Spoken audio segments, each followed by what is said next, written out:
I'm very risk adverse, and so I had a very cushy job in IT. I was consulting with some of the best brands in the world, but we did a food festival, and once I saw the potential, I just started learning as much as possible. AI was starting to become a thing, so I was like, is my job gonna be around forever? Why not take the risk? I thought I'd be like a VP of some IT company right now, and so this is very surreal to actually have my own restaurants. A+, like the best chicken I ever tasted. My name is Shahezad Contractor. I'm 44 years old. I'm the founder and CEO of Cousins Burger, and my halal restaurants bring in over $4 million a year.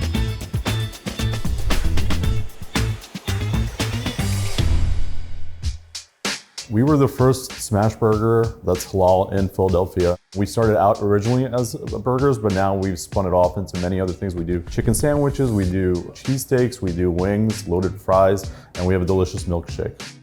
I own Cousins Burger, and then we've spun that off into multiple other brands. So we have a Texas-style barbecue place called Cousins Smokehouse, and then we also have a pizza and hoagie shop called Cousins Pizza. I started all these restaurants because I wanted more halal options for me. I'm a big foodie, it's really important. So Muslims are prohibited from eating anything that's not halal. Halal is the way that the animal is slaughtered, specifically for Muslim consumption. There's a prayer said over the animal, and it's a very specific way that the animal is slaughtered to be very humane, and it's very clean.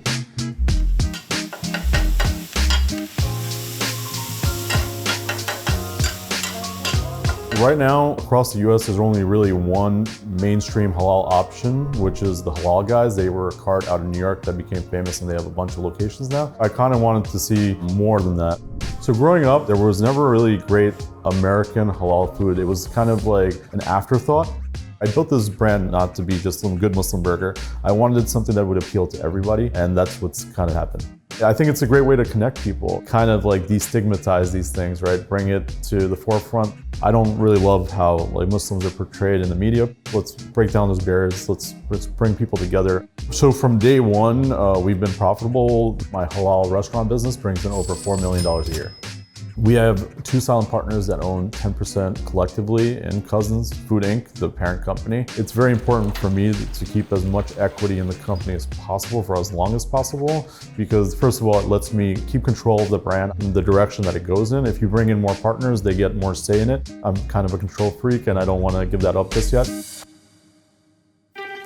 Growing up, I think I was maybe one of two Muslims in my high school. It was a difficult time for me, just connecting with people. I came here when I was 6, so English was a challenge for me. I was born in Gujarat, India. My parents brought us over here for a better future for us. They came with like, I think $20 in their pocket. They fully believed in the American dream. You literally can make whatever you want out of yourself. So before starting Cousins Burger, I worked in IT for about 24 years. I had a really great 6-figure income. I was making close to $300,000 a year. In Pennsylvania, that goes a long way.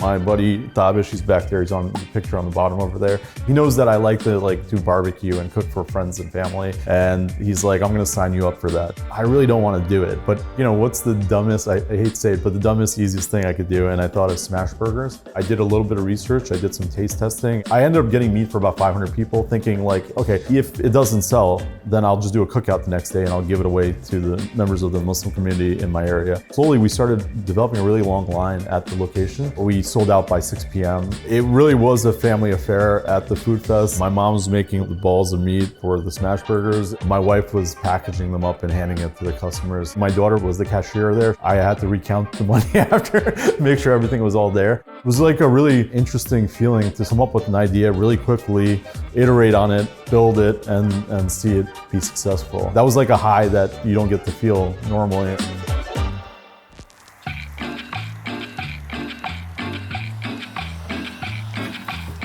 Three months in, I quit all IT consulting to be able to focus on this fully because it requires it.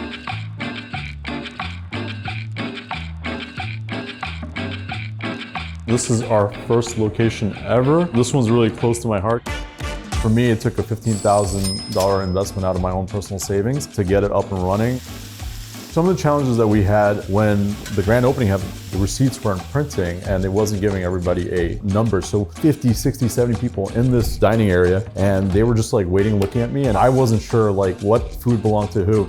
It was really stressful. The first day, the line was just till I can see the end of the street. It was beautiful.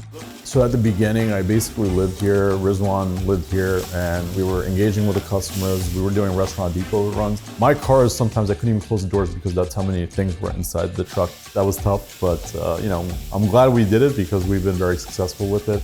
We have about 8 locations of the Cousins Burger brand. We also have the Smokehouse and the pizza. We're in 3 states right now, Pennsylvania, Philly mostly, and then some of the suburbs. But then we also have some in New Jersey, and then we have Newark, Delaware. Do I cook the burgers anymore? No, absolutely not. I have PTSD from the food festival. My day-to-day as the owner and CEO of Cousins Burger is revolving around mostly marketing, the branding, meeting with business partners, and making sure that we're continuing to grow the brand. The challenges the restaurant owner has is there's a couple of things, right? Food costs, it's getting really difficult. I'd love to be able to sell like a $4 burger, but it's simply impossible. The economics of it doesn't make sense. Our smash burgers, they start at $7, depending on the location, a sit-down restaurant with the higher rent. So we have to kind of change it accordingly to make sure that we're making a profit. They go up to, I think, like $13, $14 if it's a triple. The current challenges that I'm facing as I grow is that, each store is not created equal. So we want to make sure that each store is getting what they need. So some stores need better or more marketing, better staffing. So it's just kind of figuring out the model. We're doing really well across the board.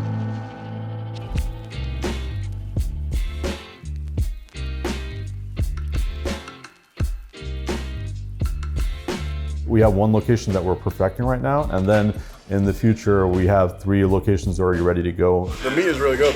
So our goal is to be like the next In-N-Out or the next Shake Shack. I want to be across the whole United States. I want to be in Canada maybe by the end of this year, in the Middle East, maybe Europe in the next 2 years. So we have grand expansion plans. We want this company to become as big as possible while keeping the really high standards that we have. Halal, it's a really important thing in the Muslim community, but now it's become more and more prevalent. We wanted to kind of bridge that gap. I wanted to bring in really great customers who just want to have solid food, but then I want Muslims to be able to eat it as well. So that's what Halal is for us, is bridging those 2 communities. I think it's a great way to connect people.